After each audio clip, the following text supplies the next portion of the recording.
मेरा कुत्ता को क्या, तेरा कुत्ता टॉमी मेरा कुत्ता कुत्ता।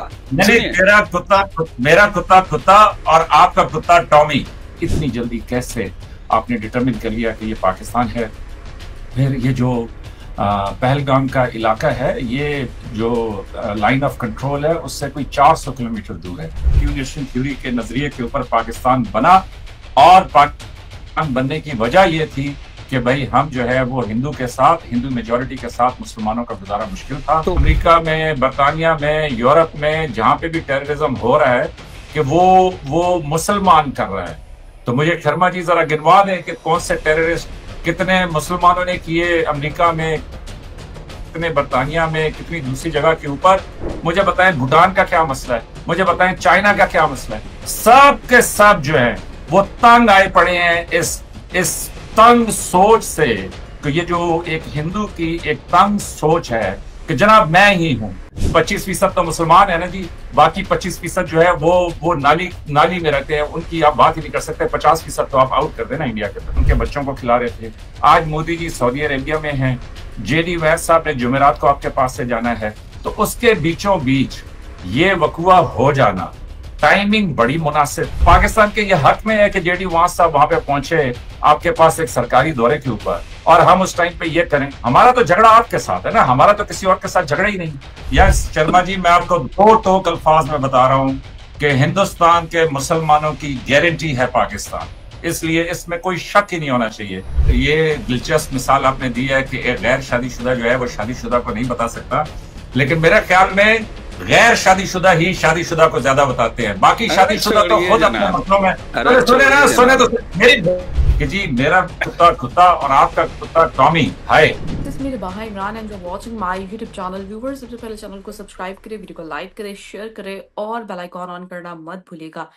इंतहाई दुख के साथ आज इस प्रोग्राम का हम आगाज करने जा रहे हैं, और टॉपिक हम सबको पता ही है कि पहलगाम में जो टेररिस्ट अटैक हुआ वो हम सबके सामने है, और हम किसी भी टेररिस्ट अटैक को जो है वो सपोर्ट नहीं करते, कंडेम करते हैं। और इंतहाई दुख है जिस तरह वहां पर सिविलियन को मारा गया। तो इस टॉपिक पे आज हम बात करेंगे। हमें जो है आज ज्वाइन किया है मेजर रजा ने पाकिस्तान से, और इंडिया से हमें ज्वाइन किया है अवनीश शर्मा जी ने। Thank you so much major साहब। अवनीश सर, आपके वक्त का बहुत शुक्रिया। नमस्कार रे बा, थैंक यू जी। Thank you thank you. Sir, आगाज हम मेजर साहब से करते हैं। मेजर साहब, क्या कहना चाहेंगे? ये टेररिस्ट अटैक हुआ जो कि इंतहाई अफसोस की बात है। हम मतलब इस तरह, मतलब मैंने वो वीडियोस क्लिप जो है सोशल मीडिया पे देखे, और टेररिज्म जो है वो बढ़ता ही जा रहा है, चाहे वो हमारे पड़ोसी कंट्री में हो, चाहे वो हमारी खुद की कंट्री में हो। आप इसको कैसे देख रहे हैं, इस अटैक को? और बहुत सारे सिविलियन को मारा गया, इस पर आप क्या कहना चाहेंगे? जी रिबाहा, बहुत शुक्रिया। पहले तो जिस तरह आपने कहा कि अगर कहीं पे भी कोई नाहक सिविलियन मारा जाए तो वो अफसोसनाक है, और अगर कोई सिविलियंस वहां पे जिनकी डेथ हुई है, उनके फैमिली मेंबर्स की या उनके लव्ड वंस की, तो मैं उनके साथ ताजियत करता हूं और मुझे इस पे अफसोस है। लेकिन दूसरी बात यह है कि अब तो ये अफसोस तो बनता ही है। मैंने कल अपना वीलॉग भी किया, तो उसमें भी मैंने कहा कि जी किसी सिविलियन की कहीं पे नाहक डेथ हो, मतलब वो अपनी छुट्टियां गुजारने आए हुए थे, उनका जो देशों के बीच में मामलात हैं उनसे कोई डायरेक्ट लेना देना नहीं है, वो अपनी वेकेशन पे थे। लेकिन दूसरी तरफ मुझे इस बात का भी बड़ा अफसोस है कि अभी वो अटैक हुआ ही था या उसकी खबर ही आई थी, तो साथ ही सोशल मीडिया के ऊपर और तमाम कमेंटेटर्स ने इमीडिएटली गवर्नमेंट समेत बगैर किसी बहस के उन्होंने ये सब के सब जो है इल्जामात वो पाकिस्तान की तरफ मोड़ दिए। इस पे बहुत सारे सवालात हैं कि जो उठते हैं। इसकी मेरे हिसाब से एक प्रॉपर इन्वेस्टिगेशन होनी चाहिए। मैं यहाँ पे कोई मतलब मैं चाहूंगा कि पहले मैं शर्मा जी को भी सुन लूं, लेकिन ये है कि बहुत सारे सवालात हैं कि जो पैदा होते हैं कि इतनी जल्दी कैसे आपने डिटरमिन कर लिया कि ये पाकिस्तान है। फिर ये जो पहलगाम का इलाका है, ये जो लाइन ऑफ कंट्रोल है उससे कोई 400 किलोमीटर दूर है। अगरचे है ये कश्मीर के अंदर ही, जो इंडियन ऑक्युपाइड कश्मीर है, लेकिन ये है जो लाइन ऑफ कंट्रोल है पाकिस्तान और इंडिया के बीच में, उससे 400 किलोमीटर दूर है। तो बहुत सारे सवालात हैं, जैसे जैसे डिटेल्स आ रही हैं तो वो सवालात उठ रहे हैं। लेकिन मैं चाहूंगा कि शर्मा जी चूंकि वहां के मकामी हैं, उधर के एक बाखबर और सीनियर जर्नलिस्ट हैं, तो उनकी ओपिनियन सुन लेते हैं। सुनने के बाद मैं बड़े अदब के साथ शर्मा जी के सामने वो सारे सवालात रखना चाहूंगा कि जो मेरे ज़हन में है, एंड आई होप कि वो उसके ऊपर कुछ क्लैरिफिकेशन मुझे भी देंगे ताकि मेरे इल्म में भी इजाफा हो। अवनीश सर, आप क्या कहना चाहेंगे? हमें बहुत अफ़सोस है इस अटैक के हवाले से। हम टेररिज़्म को कहीं पे भी सपोर्ट नहीं करते हैं, और टेररिज़्म कहीं पे भी हो, चाहे वो हमारे पड़ोसी कंट्री में हो, चाहे हमारे कंट्री में हो, चाहे जिस मर्ज़ी जगह पे हो। और इसका किसी भी मज़हब से, किसी भी चीज़ से ताल्लुक नहीं होता, क्योंकि ये टेररिस्ट हैं और इनको जो है इनके खिलाफ सख्त से सख्त कार्रवाई होनी चाहिए। सर, आप इसको कैसे देख रहे हैं? क्या कहेंगे आप इसको देखते जी। प्रवाह हमारे जम्मू कश्मीर के पहलगाम में जो ये अटैक हुआ है, ठीक है, मैं भी कह देता हूँ ये टेरर अटैक है।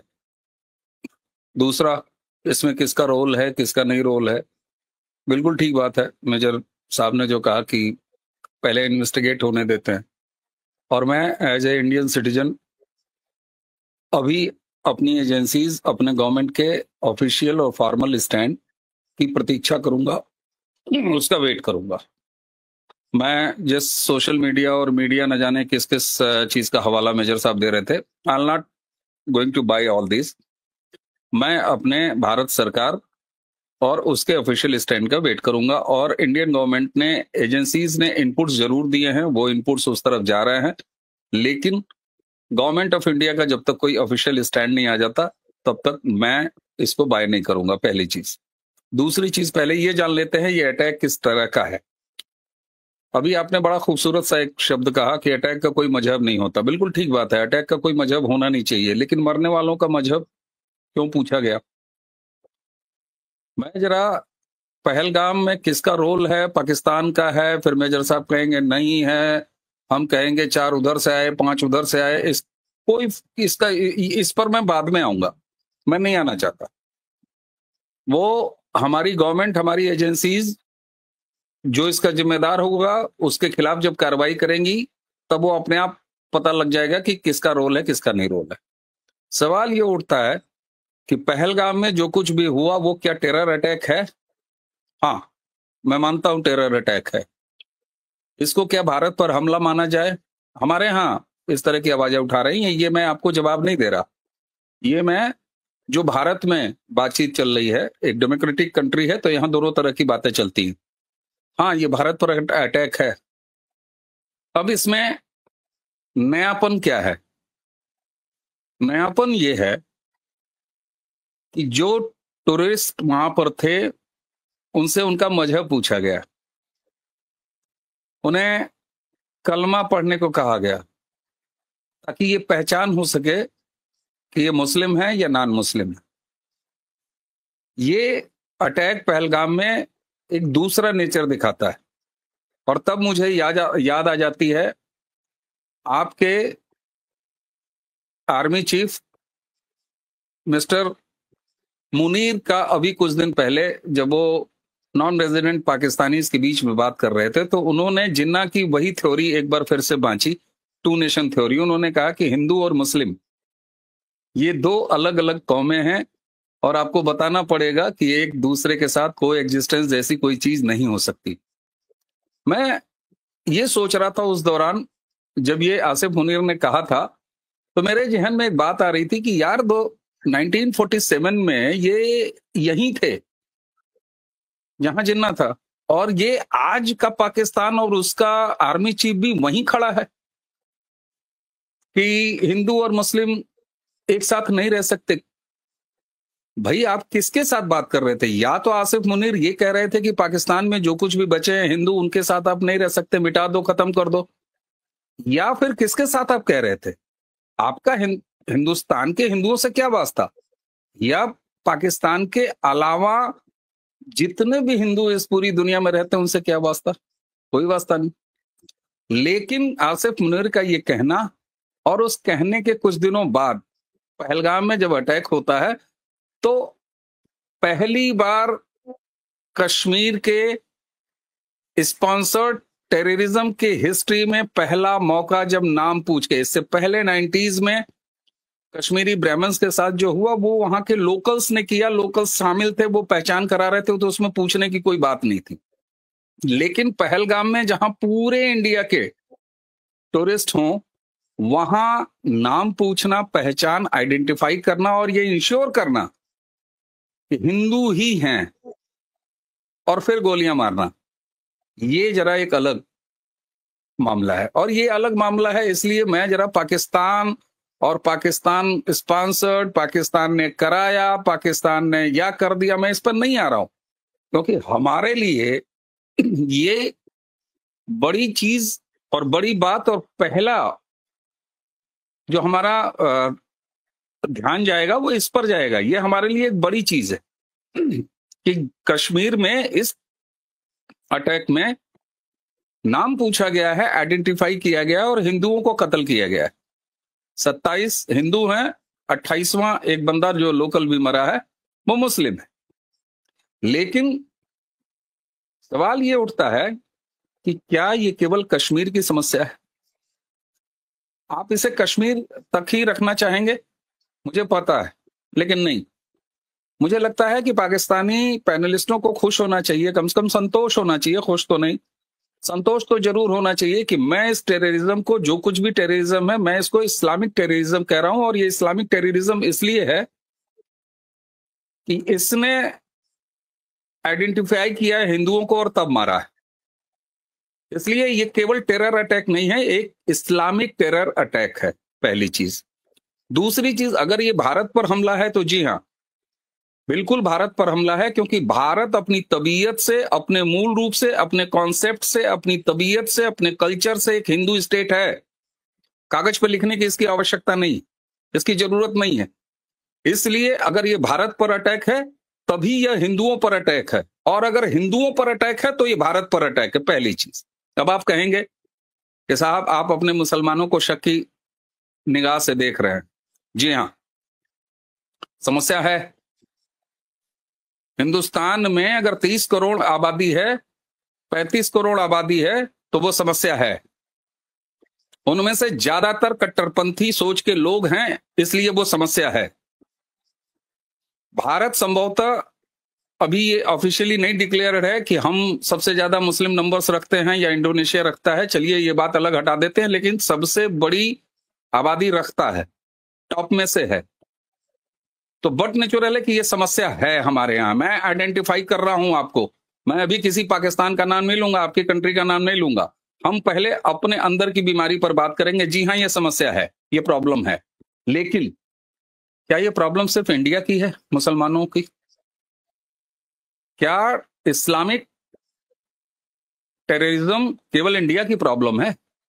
यूरोप में क्या हो रहा है, यूएस में क्या हो रहा है, सीरिया में क्या हो रहा है, ये तो मान लीजिए क्रिश्चियन कंट्रीज हैं। उसके बाद यहूदी हैं, इजराइल, उनके साथ क्या हो रहा है? चलिए, ये हो गया अदर देन मुस्लिम। ये जरा प्लीज इंडिया में बता दीजिएगा इसराइल के साथ क्या हो रहा है? किसके साथ? इसराइल के साथ क्या हो रहा है? हम इजराइल पे भी आ जाएंगे। आज मैं कश्मीर और पहलगाम पे हूं। मेजर साहब जरा 2 मिनट वहीं रहिए, इजराइल ले चलूंगा आपको, बड़े खुशी खुशी ले चलूंगा, जरा यहां रहिए। मैं बीमारी पहचान के आपको बता रहा हूं। अभी आप तक आ रहा था मैं अभी क्रिश्चियन, मैंने हिंदू पहलगाम में कहा, मैंने कहा यस, भारत में ये इस्लामिक टेरर अटैक है। उसके बाद मैं आपको ले गया क्रिश्चियन कंट्रीज की तरफ, मैं यूरोप ले गया, मैं आपको यूएस ले गया, वहां भी इस्लामिक टेररिज्म है, चाहे फ्रांस हो, चाहे यूके हो, चाहे बाकी जगह। 1 मिनट है, उनकी आवाज नहीं आ रही। किसकी? मेरी आवाज नहीं आ रही जी असर अब आ रही है, अब आ रही है। मेरी आवाज आ रही है। मैंने वही कहा, मैंने अभी आपको इंडिया के बाहर ले गया, यानी हिंदुओं के सामने इस्लामिक टेररिज्म की हद से मैं बाहर लेके गया आपको। मैं आपको यूरोप ले गया, मैं आपको यूएस ले गया। उसके बाद मैं आपको अब मुसलमानों के बीच में लाता हूं। आपके यहां क्या प्रॉब्लम है भाई? आपके यहां बलूचिस्तानी हिंदू हैं, क्रिश्चियन हैं, ज्यूज हैं। आप अगर खुद को कहते हो कि हम बहुत बड़े टेरर के शिकार हैं, तो आपके यहां टेररिज्म कौन कर रहा है? अफगानिस्तान में टेररिज्म कौन कर रहा है? यानी मुसलमान कॉमन है टेररिज्म के साथ। वो कहीं क्रिश्चियनिटी के साथ लड़ रहा है, वो कहीं हिंदुइज्म के साथ लड़ रहा है, वो कहीं जीव्स के साथ लड़ रहा है, और जहां उसे कोई और नहीं मिलता वहां खुद के साथ लड़ रहा है। यानी with in the Muslim community वो टेरर का काम कर रहा है। अब आप मुझे ये बता दीजिए कि वो इंडिया जहां पर 35 करोड़ 40 करोड़ के आसपास हिंदू, अगर मान लीजिए मुस्लिम रहते हैं, तो ये प्रॉब्लम है। और पहलगाम इस नजरिए से एक आम टेरर अटैक नहीं है जिस तरीके से ढक दिया जाता है। ये इस्लामिक अटैक है, हिंदुओं पर अटैक है, इंडिया के अंदर से है, बाहर से सपोर्ट अगर है तो वो बात की बात है। मैं इसलिए पाकिस्तान का एक बार भी नाम नहीं ले रहा हूं। पाकिस्तान का नाम लेने की जरूरत नहीं है। जब कार्रवाई होगी चीखें निकल के आ जाएंगी सामने। वो हमारे एजेंसीज का काम है, हमारे गवर्नमेंट का काम है। वो किसी यूट्यूब पे बैठ के भाषण देते हुए अवनीश पीएन शर्मा का काम नहीं है। हमारा काम यह है कि हमारे लिए खतरनाक सबक क्या है पहलगाम अटैक के। पहलगाम अटैक ने हमको यह बताया है कि अब इस देश में इस्लामिक टेररिज्म को भी हमें कायदे से देखना होगा, और ये सिर्फ हमारी प्रॉब्लम नहीं, ये पूरे वर्ल्ड की प्रॉब्लम है जिसके हम भी शिकार हैं। तो मैं पुलवामा के बाद मैं इस पहलगाम अटैक को इसी तरीके से देखता हूं, इसके अलावा और नहीं। हाँ जी। मेजर साहब क्या कहना चाहेंगे? अवनीश सर को आप काउंटर भी कर सकते हैं। उसके अलावा सर, ये टेररिज्म कब खत्म होगा? एक अरसे से हम जो है यहाँ पूरा वर्ल्ड जो है एक टेररिज्म के लपेट में ही है, और कहीं ना कहीं हम देखते हैं कि टेररिज्म जो है हर कंट्री फेस कर रहा है। तो इस पर आप क्या राय रखते हैं? ये रिबाहा आपका सवाल जो है वो मुताबिकत नहीं रखता उससे जो शर्मा जी ने कहा। शर्मा साहब बड़े खुले अल्फाज में ये कह रहे हैं कि जनाब ये इस्लामिक टेररिज्म है, और इनकी बातें सुन के जो मेरे खदशात थे वो दुरुस्त साबित हो रहे हैं। तो देखें, आर्मी चीफ की जो तकरीर थी बेहतरीन तकरीर थी। उस तकरीर में उन्होंने वही बताया कि जो सच है। उन्होंने कहा टू नेशन थ्योरी के नाम पे, टू नेशन थ्योरी के नजरिए के ऊपर पाकिस्तान बना, और पाकिस्तान बनने की वजह यह थी कि भाई हम जो है वो हिंदू के साथ, हिंदू मेजॉरिटी के साथ मुसलमानों का गुजारा मुश्किल था। इसीलिए हमारे बुजुर्गों ने अपने लिए एक अलहदा देश बना लिया, और अलहदा देश बनाने के बाद अब हम पाकिस्तान में रह रहे हैं। और उन्होंने कहा यही कहानी अपने बच्चों को आपने जरूर सुनानी है कि मते वो किसी धोखे में आके ये समझे कि नहीं यार ये तो वैसे गलतफहमी पैदा हो गई थी। और मुझे खुशी है शर्मा जी के ख्यालात सुनकर, वो इसलिए कि सवालात तो शर्मा जी फिर मैं बाद में करूंगा अपनी बातचीत के आखिर में। लेकिन देखे ना, इनके ख्याल में अमेरिका में, बरतानिया में, यूरोप में जहां पे भी टेररिज्म हो रहा है कि वो मुसलमान कर रहा है। तो मुझे शर्मा जी जरा गिनवा दें कि कौन से टेररिस्ट कितने मुसलमानों ने किए अमेरिका में, कितने बरतानिया में, कितनी दूसरी जगह के ऊपर, और मुझे समझा दें जरा नंबर से कि खाली उनके अपने गोरे जो स्कूलों में दाखिल होकर बच्चों को मार देते हैं ज़हनी तौर पे भटके हुए, उनकी तादाद शायद बहुत ज्यादा होगी बनस्पत इसके। और साथ शर्मा जी ये भी बता दें कि ये जो एक दो छोटे मोटे इल्जाम आप मुसलमानों के ऊपर लगा देते हैं, तो साथ ये भी बता दें कि जो इराक में 10 लाख मारे, जो कश्मीर में 1 लाख आपने मारे, जो सीरिया के अंदर आपने कत्लो गारत की, जो सीरिया में अभी आपने बिठा दिया, तो उस सारे की भी पूरी वजाहत करें कि इराक में क्या 10 लाख बच्चे नहीं मारे गए, क्या लीबिया के अंदर लोग नहीं मारे गए ना हक, क्या अफगानिस्तान के अंदर नहीं मारे गए, क्या फलस्तीन के अंदर इसराइल इस टाइम पे कत्लो गारत की ऐसी हद को पहुंचा हुआ है कि जिसको देख के गोरे जो है वो अपने कानों का हाथ लगा रहे हैं। ये जो पोप अभी फौत हुए हैं, उन्होंने ये कहा कि मैं अगरचे क्रिश्चियन पोप हूं, लेकिन इसके बावजूद मेरा दिल जो है वो, मुझे रात को नींद नहीं आती कि मैं वो जो बच्चों की कत्लो गलत देख रहा हूं। तो मुझे तो शर्मा जी पे बड़ी हैरानी है। ये कह रहे हैं कि इसराइल के साथ क्या हो रहा है, तो बड़ी मुझे एज ए मुसलमान को भी छोड़ें जी, मुझे एज ए इंसान तशवीश हो रही है कि शर्मा साहब कैसे मतलब जो है, मैं ये कह रहा हूं कि एक दो, और फिर अब मैं आता हूं जरा कि जी आर्मी चीफ की जो तकरीर थी वो बिल्कुल ठीक थी, और उन्होंने जो कहा वो बिल्कुल ठीक कहा। हाँ, उससे तकलीफ बड़ी पहुंची, और मैं समझा कि शायद इतनी तकलीफ वाली बात नहीं थी, लेकिन वो क्या कहते हैं कि फिर वो दाढ़ी की बात आ जाती है कि चोर की दाढ़ी में तिनका, कि जो इस तरह के काम कर रहे हैं, हिंदुत्व राज बना रहे हैं एक हिंदू। मुझे अगले दिन एक कमेंटेटर ये कह रहे थे, मेजर साहब अगले 5 साल में आपको पता चल जाएगा कि पाकिस्तान में क्या होने वाला है। तो मैंने उनसे कहा बड़े अदब के साथ, मैंने कहा जनाब आप अपनी फिक्र कीजिए, वो इसलिए कि जिस तरह आप एक हिंदुत्व राज में अभी बन चुके हैं, तो उसमें आपको बड़ी परेशानी का सामने होने वाला है। क्यों कि आपकी एक बड़ी मुसीबत है, और मैं उसके ऊपर आपके साथ हमदर्दी और मैं खुशी भी महसूस करता हूं।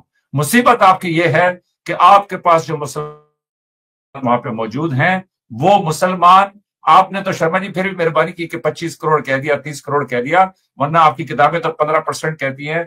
हकीकत में वो 20% से ज्यादा वहां पे मुसलमान हैं, और मुझे बड़ी अच्छी तरीके से एहसास है कि वो तकलीफ कैसी है।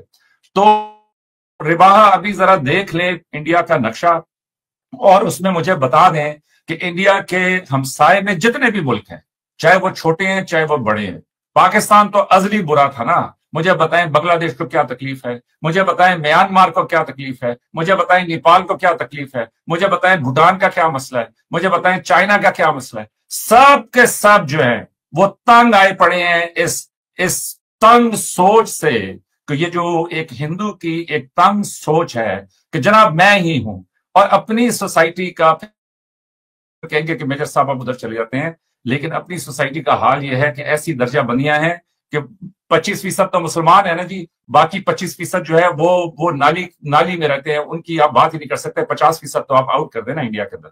तो सवाल ये पैदा होता है कि पहलगाम एलओसी से 400 किलोमीटर दूर है, और जिस रिजॉर्ट में हमला हुआ है रिबाहा, आप प्लीज रिसर्च कर लें। उस रिजॉर्ट की ऊंची ऊंची दीवारें हैं, वहां पे सिक्योरिटी मौजूद है, उसके अलावा 7 लाख फौज इनकी वहां पे मौजूद है। इन्होंने तो 370 हटा के, 35 से हटा के, वो ये कह रहे थे जहेज के हकूक दे के वहां पे तो अमन शांति कर दी थी ना। तो कहां से आई ये 6? और अगर पाकिस्तान ने भेजे थे तो पाकिस्तान ने उनको कह के भेजा था कि वहां पे जाके पूछना कि जी कौन सा हिंदू है, कौन सा मुसलमान है, और मुसलमान को ना मारना। कैसी आप बच्चों वाली बात कर रहे हैं? ये स्क्रिप्ट बेसिकली जानबूझ के मुद्दा बनाया जा रहा है कि जी पाकिस्तान के साथ। और फिर समझिए, कश्मीर दुनिया की वाहिद जगह है शर्मा जी, जिसके तीनों तरफ 3 न्यूक्लियर रियासतें हैं, इंडिया, पाकिस्तान और चाइना, तीनों न्यूक्लियर है। तो आप जो भी देखें, टाइमिंग बड़ी अच्छी है। वो हमारे यहां तो कहते हैं, पुलिस का जो थानेदार होता है ना, उससे बात करें, वो कहता है कोई वकुआ हो जाए ना शर्मा जी, तो सोचे फायदा किसको जाता है। तो अभी आप देखें वकुआ हुआ, जेडी वैंस साहब आपके पास आए हुए थे, कल मोदी जी उनके बच्चों को खिला रहे थे, खुद खैर से गैर शादीशुदा है लेकिन उनके बच्चों को खिला रहे थे। आज मोदी जी सऊदी अरेबिया में हैं, जेडी वैंस साहब ने जुमेरात को आपके पास से जाना है। तो उसके बीचों बीच ये वकुआ हो जाना, टाइमिंग बड़ी मुनासिब और बेहतरीन। अगर पाकिस्तान का तो मसला सिर्फ आपके साथ है ना जी, पाकिस्तान का दुनिया में अमेरिका के साथ तो कोई ऐसा मसला नहीं है जो तनाज़ा उसने तय करना है। पाकिस्तान ने बरतानिया के साथ तो कुछ तय नहीं करना।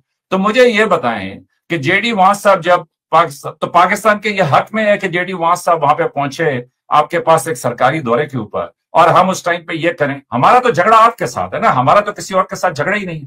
तो शर्मा जी, मेरे हिसाब से आप एक साहिब राय आदमी हैं, जरा प्लीज तवज्जो दें इन बातों पे। अपने ही जो कॉलीग्स हैं उनके आर्टिकल्स को पढ़ें।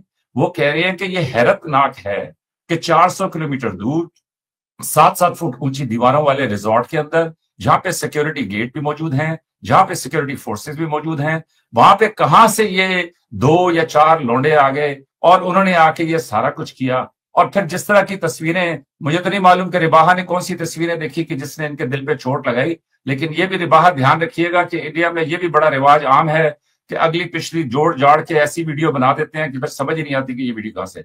तो मैं बड़े अदब से ये सवाल करते थे जाफर एक्सप्रेस पे कि मेजर साहब दिखाएं ना लाशें, तो मैं भी बड़े अदब से ये कहूंगा कि मैंने भी जो कुछ देखा है मीडिया के ऊपर, उसमें बड़े अदब के साथ कुछ चीजें जो है वो सवालात उठते हैं कि एक आदमी इस तरह लेटा हुआ है कि जैसे जो होता नहीं है कि जी किसी सियासी मकाम के ऊपर एक बंदा वैसे ही लेट जाए, उसकी बीवी उसके साथ बैठ जाए या उसकी गर्लफ्रेंड उसके साथ बैठ जाए, उस तरह की तस्वीरें हैं। और मुझे बताए ना कि जो करने वाले थे उन्होंने खास तौर पे, तो ये खास जो नुक्ता शर्मा जी बयान कर रहे थे, वो ये नुक्ता बयान कर रहे थे कि भैया इसको इस्लाम के साथ जोड़ना है, इस्लाम को फिर टेररिज्म के साथ जोड़ना है, और उसका फिर एक झैली हिस्सा बनाना है कि जनाब इसमें ये पाकिस्तान शामिल है।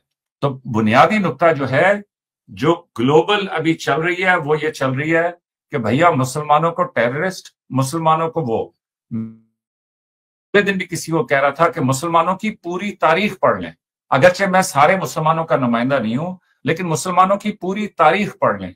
उन्होंने अपनी पूरी तारीख में इतने लोग कत्ल नहीं किए जितने बरतानिया ने अपने अपने अरूज में कर दिए, खाली इंडिया में जितने कर दिए, जितने अमेरिका ने जो है ये इस 21वीं सदी के अंदर कर दिए।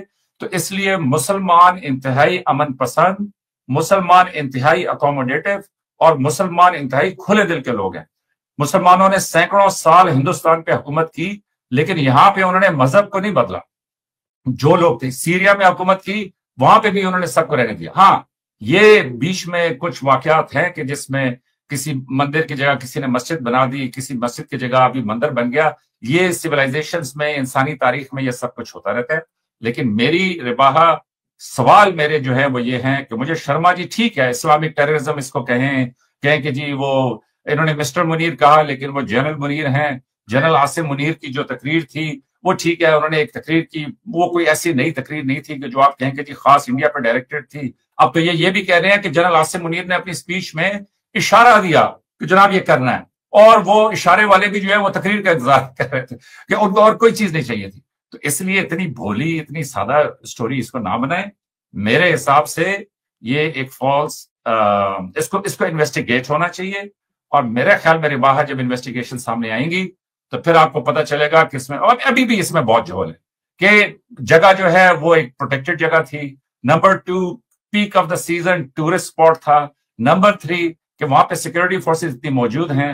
नंबर 4 कि जो वीडियोस या जो एविडेंस सामने आई है उसके मुताबिक, और फिर वो निकल भी गए। शर्मा जी ये भी बताएं कि क्या वो टेररिस्ट मारे गए, क्या वो वहां पे उनकी डेड बॉडीज मौजूद हैं, या वो अरेस्ट हो गए, या वो निकल गए। तो ये भी बड़ी हैरानी की बात है कि पाकिस्तान में टेररिस्ट अटैक होता है तो हम तो उस अटैकर को जो है मतलब अंजाम को पहुंचाते हैं या अरेस्ट करते हैं, लेकिन इनका जो है वो निकल गया। तो अब ये अब मतलब मुझे नहीं मालूम कि इतनी जल्दी ये सारी चीजें, इतनी जल्दी ये कैसे कंक्लूड हो गया कि इस्लामिक टेररिज्म है, कैसे कंक्लूड हो गया कि जनरल आसिम मुनीर की तकरीर है, कैसे, और फिर जेडी वैंस जो अमेरिका के नायब सदर है, अमेरिका की बहुत बड़ी कुव्वत है, वो आए हुए। तो मुझे तो सच्ची बात है कि इसमें बहुत सारी चीजें हैं कि जो जवाब तलब है, और मैं समझता हूं कि उसकी इन्वेस्टिगेशन होनी चाहिए। और उसके बाद तो एक तरफ तो शर्मा जी ये कहते हैं कि मैं अपनी गवर्नमेंट के स्टैंड का इंतजार करूंगा, हालांकि मुझे उसमें भी कोई बेहतरी की उम्मीद नहीं है, लेकिन चलो वो कहते तो हैं। तो एक तरफ वो ये कहते हैं, लेकिन दूसरी तरफ शर्मा साहब जो हैं वो सारी की सारी बातें, और देखिए पूरी दुनिया में घुमा के उन्होंने आखिर में इस्लाम को टेररिज्म के साथ मिलाया, जो कि मेरे हिसाब से बिल्कुल गलत है, और उसके ऊपर शदीद मैं एहतजाज करता हूं। और नंबर 2 कि उस इस्लामिक टेररिज्म को फिर के लाके पाकिस्तान पे डालते हैं।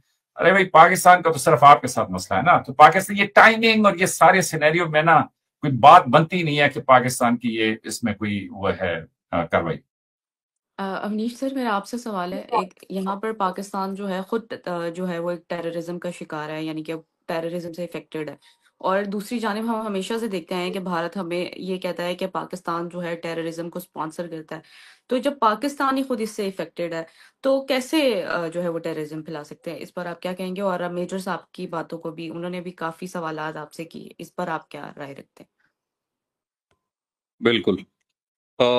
मेजर साहब, मुझे नहीं पता कि किस डेट के अखबार पढ़ते हैं। कुछ बातें इनकी जो पहलगाम जहां पर अटैक हुआ है, कम से कम जहां पर अटैक हो, जहां पर कोई इंसिडेंट घटा हो, उसके बाद उसके बारे में फ्रॉड या झूठ नहीं परोसना चाहिए। आपकी जानकारी दुरुस्त कर देता हूं, हालांकि दुरुस्त कर नहीं पाऊंगा मैं, मुझे पता है आप अपना एजेंडा ही बात करेंगे। साहब, वो कोई रिजॉर्ट नहीं था, पहली चीज। वो एक ट्रैक था जहां लोग ट्रैकिंग करते हैं, और वो इस तरह का ट्रैक था जहां पर मोटरेबल रोड भी नहीं है। पहले 2-3, वो कोई रिजॉर्ट नहीं था, वहां कोई सिक्योरिटी नहीं थी इंटरनल, वो कोई बंद अहाता नहीं था। वो एक ओपन ट्रैक, जो कि एक बड़ी वैली, और बड़ी वैली के बाद जिस तरीके से एक नेचुरल ट्रैक होता है उस तरह का वो नेचुरल ट्रैक था, जहां पर रोपवेज भी था और एक छोटा सा जो स्लाइडिंग होता है वो भी था। मोटरेबल रोड वहां पर नहीं थी। तो इसलिए ये जो बिला वजह का एक झूठ आप बोल रहे हैं, फैक्चुअल झूठ, पहले तो इसको हटा दीजिए। दूसरा, इस बेशर्मी पर कौन न मर जाए खुदा। हमें ये बताया जा रहा है कि एक जो वहां पर हमारे यहां भारत में सो कॉल्ड हिंदुत्व, और हम ही सुपर हैं, और हम ही हम हैं। ये बेशर्मी से बता कौन रहा है हमें? ये वो बता रहा है जिसका डीएनए 1947 में केवल मजहब और इस्लाम के नाम पर पैदा हुए देश का है, जो एक इस्लामी मुल्क है, मजहबी मुल्क है, खुद को कहता है कि कलमे के ऊपर हम पैदा हुए हैं, हमारा हैप्पी बर्थडे कलमे के ऊपर लिखा हुआ है। वो हमें इस बेशर्मी से ये बताने की कोशिश कर रहा है कि वहां पर एक हिंदुत्व आइडियोलॉजी, तेरा कुत्ता टॉमी मेरा कुत्ता कुत्ता, ये हद है बेशर्मी की कि खुद मुसलमान मुल्क का बाशिंदा जो कन्वर्टेड है, वो भी असली मुसलमान भी नहीं है, डीएनए करा लो तो वो भी कन्वर्टेड है, बाप रामलाल निकल के आएगा। 47 में उसने अपना बाप बदल दिया, कलमे पर पैदा हुआ इस बात के नाच नाचता है, माइनॉरिटीज को खत्म करता है, कहता है उसका आज का आर्मी चीफ कहता है कि ये दो अलग अलग नस्लें हैं। जिन्ना का पैदा किया देश का आज का आर्मी चीफ भी जिन्ना से एक कदम आगे नहीं बढ़ा है, और वो हमें बेशर्मी से ये बताता है भारत, जहां विश्व का कोई ऐसा मजहब, कोई ऐसा रिलीजन नहीं है जो यहां पर मौजूद नहीं है, पाया नहीं जाता। और दूसरा, 25 से 30 करोड़ आबादी वाला वो मिल्क जो अपने आप के लिए विक्टिम कार्ड खेलता है कि हम टेररिज्म के सबसे बड़े शिकार हैं, और वहां पर इस्लाम के अंदर टेरर है। गाड़ी अगर कोई किडनैप कर लेता है तो वो भी मुसलमान, मरने वाला भी मुसलमान, मारने वाला भी मुसलमान। और अगर हमने यहां पर कहा कि कलमा और आइडेंटिटी पता करके मारा गया और इसलिए ये इस्लामी टेररिज्म है, तो बेशर्मी से हमें आईना दिखाया जा रहा है। और फिर मुस्लिम उम्मा नाम का इस्लाम पीस का धर्म है, ये सिखाया जाने लगा है। भाई साहब, बर्तानिया में भी इस्लामी जिहाद समस्या है, पूरे विश्व में इस्लामी जिहाद समस्या है, खुद इस्लामी मुल्कों के भीतर इस्लाम बेस्ड टेररिज्म प्रॉब्लम है। इसलिए अगर हमने 25-30 करोड़ रखे हुए हैं तो इसलिए मैं कह रहा हूं कि प्रॉब्लम है, ये इस्लामी टेररिज्म की प्रॉब्लम है, ये हमारी इंटरनल प्रॉब्लम है। और इसलिए इंटरनल प्रॉब्लम है क्योंकि हमारे यहां भी मुसलमान हैं, और मुसलमानों के अंदर, चाहे वो कहीं भी हो पूरे विश्व में, इवन इस्लामी मुल्क के अंदर, वहां भी टेररिज्म है, मौजूद है। पहली चीज। अब दूसरी चीज आता हूं, मैंने तो पाकिस्तान का नाम ही नहीं लिया एक बार भी, मैंने तो उल्टा मना किया। लेकिन मुझे समझ में नहीं आता मेजर साहब किस बात का गिल्ट है, इनको कूद कूद के जा रहे हैं, कह रहे हैं 400 किलोमीटर उधर। मैंने मियां कहा नाम लिया अभी? मैंने तो बिल्कुल नहीं कहा। मैंने तो ये कहा कि जिसका रोल होगा, जब उस पर पड़ेगी और वो बाप बाप चिल्लाएगा, तो अपने आप पूरी दुनिया को पता लग जाएगा कि किसकी प्रॉब्लम थी, ये किसका किया दरा है। हम अंदर वालों को भी सिखाएंगे। अभी आ रहा है ना, 4 हैं जिसमें 2 पाकिस्तानी हैं, 2 इंडियंस हैं। अभी ये उड़ती उड़ती खबर है, ऑफिशियल नहीं है, लेकिन बात करने के लिए मैं कर रहा हूं। तो हम 2 अंदर वालों को भी सुधारेंगे, बहुत कायदे से उनको जन्नत पहुंचाएंगे। बुरहान वानी को छोड़ा थोड़ी ना, अफजल गुरु को छोड़ा थोड़ी ना, हम किसी को नहीं छोड़ते, बिल्कुल नहीं छोड़ते। आप कहेंगे आप मुसलमानों को नहीं छोड़ते, 10 में से 9 वही निकलते हैं, तो हम क्या करें? नाम बदल दें उनका, दिलीप कुमार रख दें यूसुफ खान से फांसी पर लटकाने से पहले, कि मीना कुमारी रख दें उनका नाम फांसी पर लटकाने से पहले? नहीं रखेंगे भाई। इसलिए मैं कह रहा हूं, मैं अभी पाकिस्तान पर गया ही नहीं, और मेजर साहब न जाने कौन से अपनी दाढ़ी का तिनका छुपा रहे थे, आई डोंट नो। वो तब से कूद कूद के कह रहे हैं हम तो नहीं। अरे आप क्या कह रहे हैं? आपके डिफेंस मिनिस्टर बोल चुके पहले ही। किस बात के लिए भाई? हमने तो अभी कुछ कहा ही नहीं। नजला क्यों होने लगा भाई? इंडिया ने तो अभी कुछ नहीं कहा। यहां मीडिया कह रही है, लोगों के अपने अपने वर्जन है, जैसे आप बैठ के दुनिया भर का अपना वर्जन दे रहे हैं। मैं रूट काज पर जा रहा हूं, जो हमारे लिए इसमें प्रायोरिटी। और सुनिए, हमारे यहां सबके काम बटे हुए हैं। हमारे यहाँ मिलिट्री अपना काम करती है, सिस्टम अपना काम करते हैं, एजेंसी अपना काम करती है, इलेक्शन कमीशन अपना काम करती है। सुप्रीम कोर्ट ने ऑर्डर किया था, हमने वहां पर इलेक्शन कराए, एक स्टेट गवर्नमेंट वहां पर अपना काम कर रही है। एज ए नैरेटिव मेकर हम अपना काम कर रहे हैं। तो इसलिए मैं कह रहा हूं कि हमारे लिए प्रायोरिटी इस समय यह है कि पहलगाम ने इंडिया को क्या मैसेज दिया है। इंडिया को यह मैसेज दिया है कि ये पहला ऐसा अटैक कश्मीर में हुआ है जिसमें आइडेंटिफाई किया गया है सीधे सीधे हिंदुओं को। हमारे लिए इस समय ये प्रायोरिटी है, और प्रायोरिटी इसलिए नहीं है कि हिंदू मरे हैं, प्रायोरिटी इसलिए है कि इस तरह का बर्बर इस्लामी टेररिज्म पहली बार हमें देखने को मिला। अमरनाथ यात्रियों पर इससे पहले हमला हो चुका है, वो एक दूसरा दौर था। लेकिन हमारे लिए प्रॉब्लम इसलिए है कि अगर हमारे यहां इस तरह से इस्लामी टेररिज्म आकार लेगा, एक्टिव होगा, तो हम इसे केवल पाकिस्तान स्पॉन्सर्ड टेररिज्म मान के नहीं छोड़ सकते। और मैंने एक चीज आपसे कही, जो लोग हमारे, आपने कहा ना कि अपने कोलिग्स की रिपोर्टें पढ़ लीजिए, मैंने अपने पहली बातचीत में उसी का जवाब दे दिया कि अगर तुम कहते हो कि देश पर अटैक है, हिंदुओं पर नहीं, तो हां मैं मानता हूं कि यह भारत देश पर अटैक है। हिंदुओं पर अटैक इसलिए है कि भारत देश हिंदुओं का है बाय डिफॉल्ट, और कम से कम वो हमें बैठ के ज्ञान न दें जो खुद इस्लामी मुल्क और हमको कहते हैं वहां पर एक हिंदुत्व हावी हो रहा है। अरे वाह, हम वक्त को भी दुरुस्त कर रहे हैं, हराम की चीज हम नहीं चलने देंगे। और एक चीज और बता दें आपको, ये मुल्क सेकुलर सिर्फ इसलिए है कि यहां मेजॉरिटी में हिंदू है। जहां मेजॉरिटी में इस्लाम हो, एक सेकुलर मुल्क का नाम बता दीजिए 55-56 में से एक बताइए, फिर बताता हूं इस्लाम कितना बढ़िया है। आप बताइए मुझे, name a single country enjoying a secular status where Islam is in majority। नहीं है। हिंदुओं का एकमात्र मेजॉरिटी का देश भारत, जहां सेकुलरिज्म जिंदा है। एकमात्र पूरे विश्व में भारत, जहां हिंदू मेजॉरिटी है, और उस हिंदू मेजॉरिटी वाले भारत में पूरे वर्ल्ड में कोई ऐसा रिलीजन नहीं है जो हमारे यहां नहीं पाया जाता। इसलिए हमको हिंदुत्व की फिलॉसफी, इसलिए मैं, हमारे यहां जो कहते हैं कि कागज पे हिंदू राष्ट्र बनाओ, हम कहते हैं कागज पे हिंदू राष्ट्र बनाने की कोई जरूरत नहीं है। भारत बाय डिफॉल्ट हिंदू राष्ट्र है, और इसकी अवधारणा ये ऐसा नहीं है कि मैं भाषणबाजी दे रहा हूं। जब हमारे यहां सीए कानून बनाया गया, तो आसपास के जितने भी गैर मुस्लिम हिंदू, उनको हमने लेने का कहा। क्यों?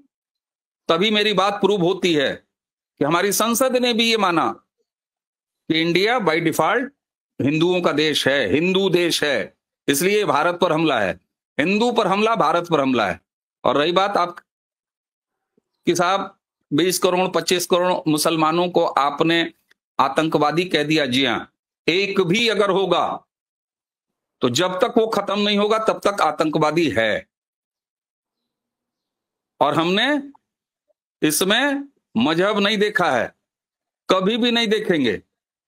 लेकिन अगर ये अटैक हिंदू आइडेंटिफाई करके हुए हैं, तो फैक्ट और फिगर्स अभी आ रही हैं, इसलिए मैं कच्ची बातें नहीं करूंगा, वरना मेजर साहब की तरह मैं कह जाऊंगा कि साहब वो एक किला था, उस किले में जो है वो 5000 फौज तैनात थी, और वहां पर जो है 50 फीट ऊंची दीवार थी, और उसके ऊपर करंट दौड़ते तार थे। बताइए चार कैसे घुस गए? नहीं था साहब, आपको पता नहीं है, गूगल सर्च का जमाना है, जरा सर्च कर लीजिए, उसकी तस्वीरें आपको हासिल हो जाएंगी। तो इसलिए रिबाहा, किसका इसमें किसका हाथ है, ये तो मुझे लग रहा है चोर की दाढ़ी में तिनका। तो इसलिए मेजर साहब बार बार चिल्ला रहे हैं, मुझे 400 किलोमीटर की दूरी दिखा रहे हैं। अरे हमने कहा ही कब भाई?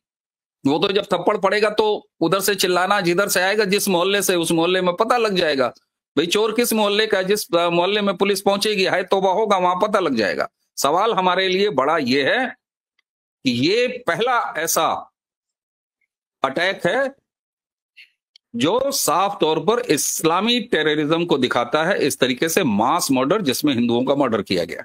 ये हमारे लिए बड़ी चीज है, और हम इसको सुधार के रहेंगे, क्योंकि इसके जनक अंदर वाले हैं। अगर किसी बाहर वाले ने इसमें मदद की है तो फिर वो बाहर जब गोले पड़ेंगे तो वो अपने आप चिल्लाएगा। इसलिए मैं उस पर कह नहीं रहा हूं। फिर एक बार बल्कि मेजर साहब चिल्ला चिल्ला के अगर कह दें कि नहीं साहब हम नहीं हैं, जैसे इनके जो है डिफेंस मिनिस्टर ने कह दिया, ये खुद भी कह रहे हैं हम नहीं हैं। अरे भाई काहे को आपको शौक है इतना टेररिस्ट बनने का? हमने कब कहा? वो पता लग जाएगा ना। थोड़ा सा आराम करिए, अभी इतना जल्दीबाजी करने की जरूरत नहीं है। हमें ठंडा करके खाने का शौक है, बड़े आराम से खाएंगे और बड़े तबीयत से खाएंगे साहब।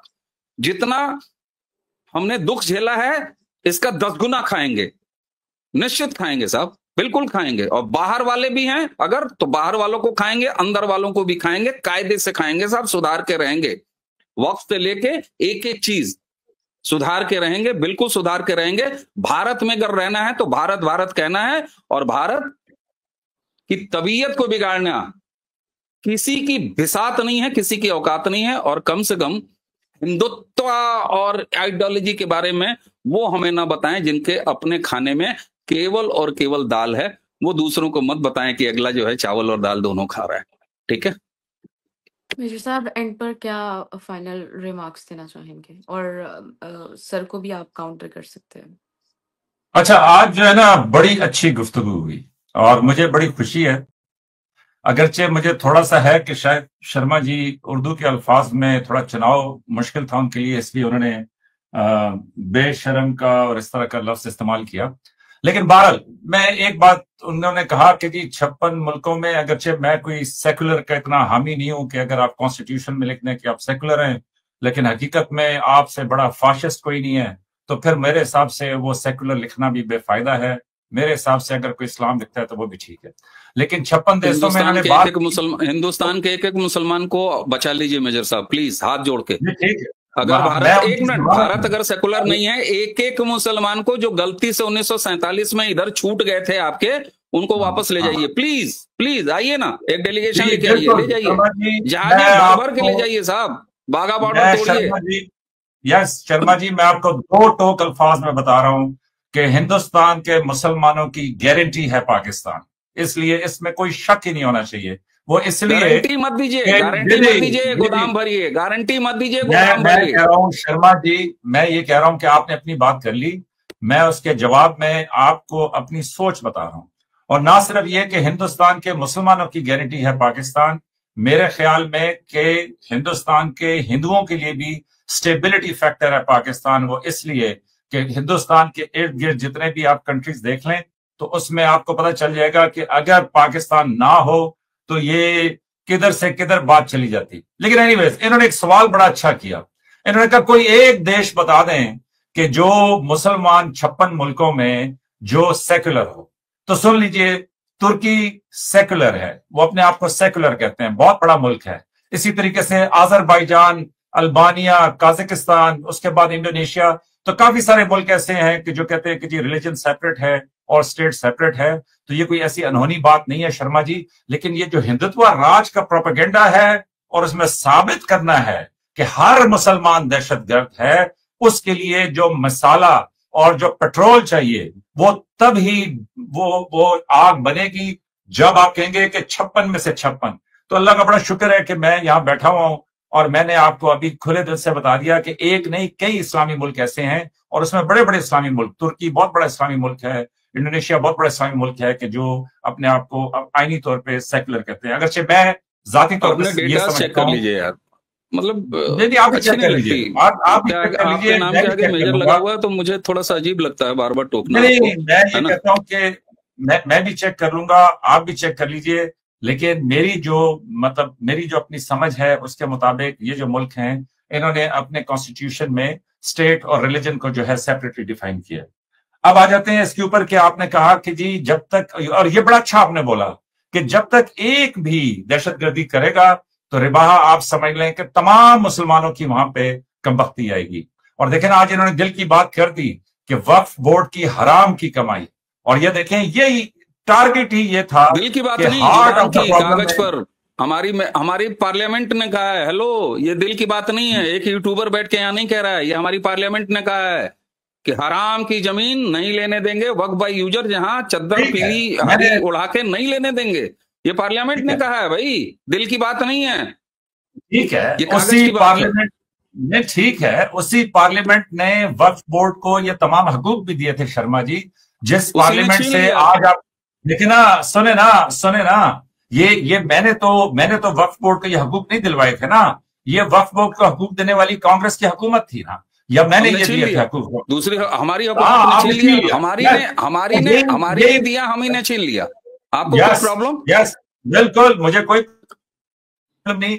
मैं सिर्फ हाईलाइट ये करना चाहता हूं कि जिस पार्लियामेंट ने दिया था, फिर आप ये कह रहे हैं ना कि उसने हराम का काम किया था, और आज जब आप वापस ले रहे हैं तो आप ये कह रहे हैं हराम की कमाई। और यही मेरा नुक्ता है कि ये हिंदुत्व राज बन रहा है, ये एक फाशिस्ट स्टेट बन रही है। ये जो हिंदू ग्रेटनेस की आप बात कर रहे हैं, ये बेहतरी के लिए नहीं कर रहे, पहले अपने को सेकुलर बनाने की, पहले अपने को जिन्नावाला सेकुलर की स्टेट में ले आइए, उसके बाद फिर हमें फासिस्ट और बाकी चीजों पर ध्यान दीजिएगा ना।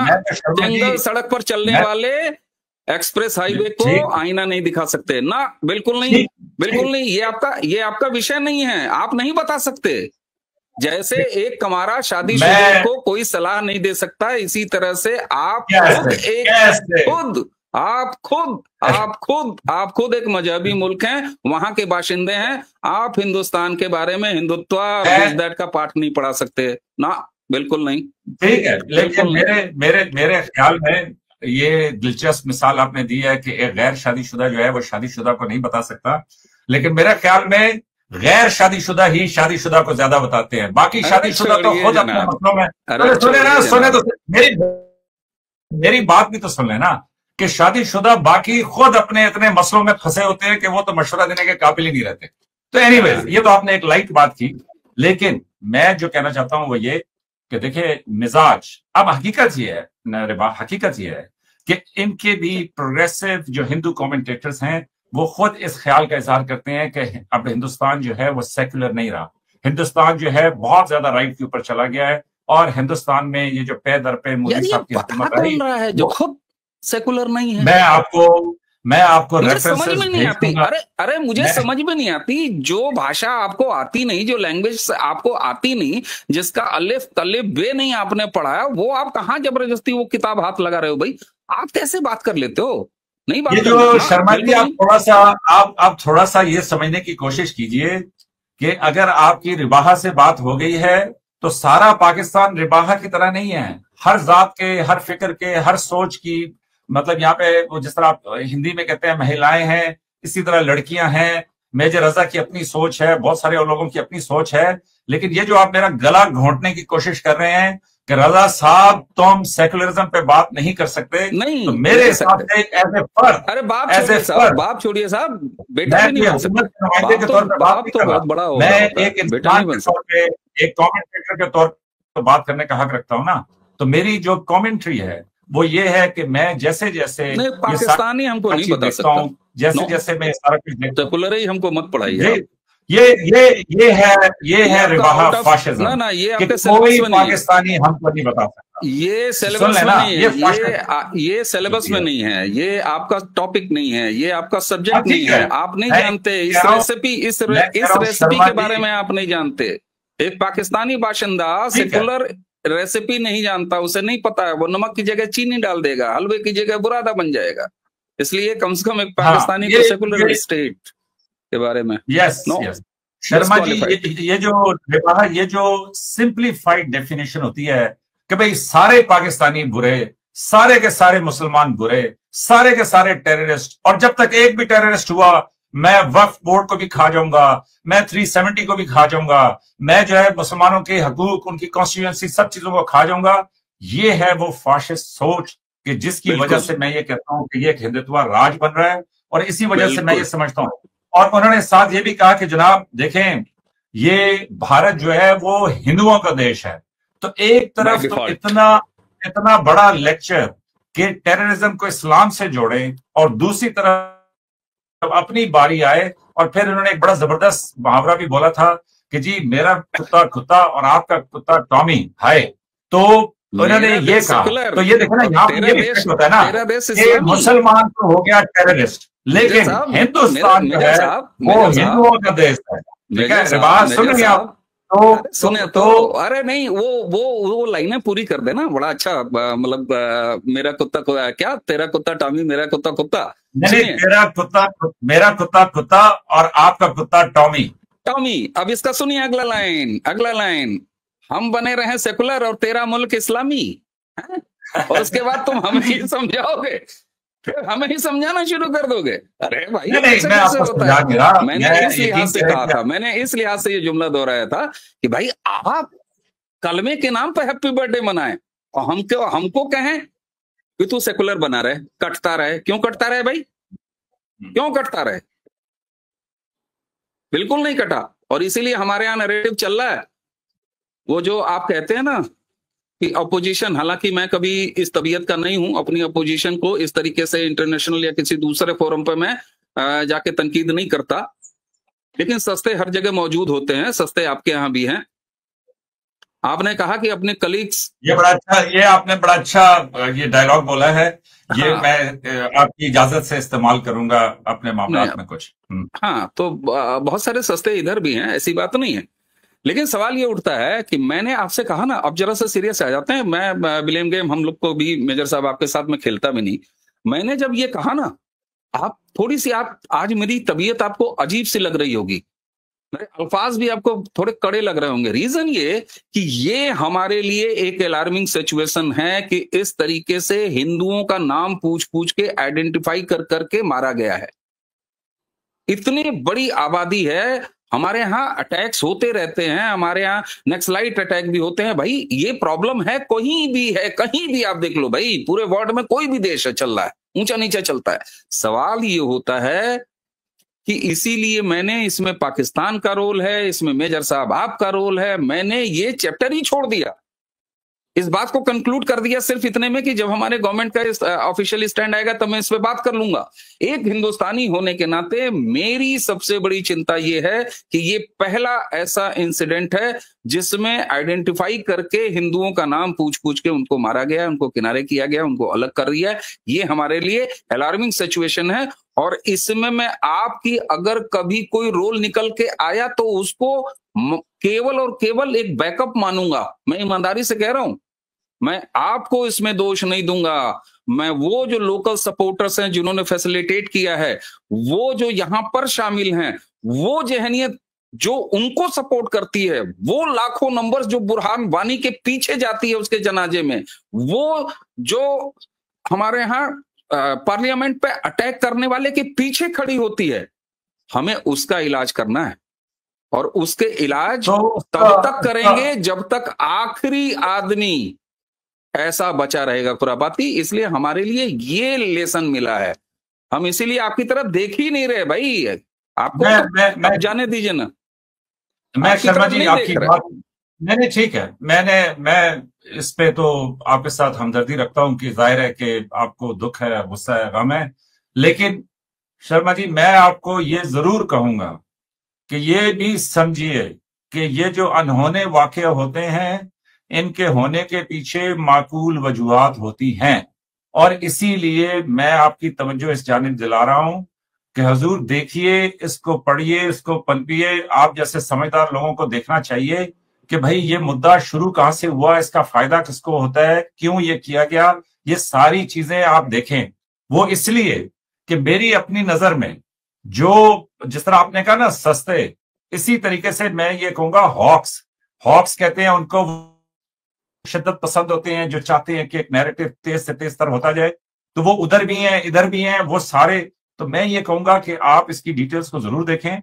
मेरे हिसाब से आपने बुरहान वानी का कई बार नाम लिया, लेकिन मेरे हिसाब से जो महरूम बच्चे बच्चियां होते हैं, उनमें कुछ सेंसिटिव लोग होते हैं, वो अपने हकूक के लिए, अपनी जिद्दोजहद के लिए सारी कोशिशें करते हैं। तो एक तबके की नजर में वो मुजरिम होगा, लेकिन एक तबके की नजर में वो शहीद होगा। तो शर्मा जी बात यह है कि मैं फिर तवज्जो दिलाऊंगा आपकी और तमाम ऑडियंस की कि कश्मीर वो वाहिद जगह है, जम्मू एंड कश्मीर, इंडिया का भी और पाकिस्तान का भी, कि जिसके तीनों तरफ जो है वो 3 न्यूक्लियर रियासतें हैं।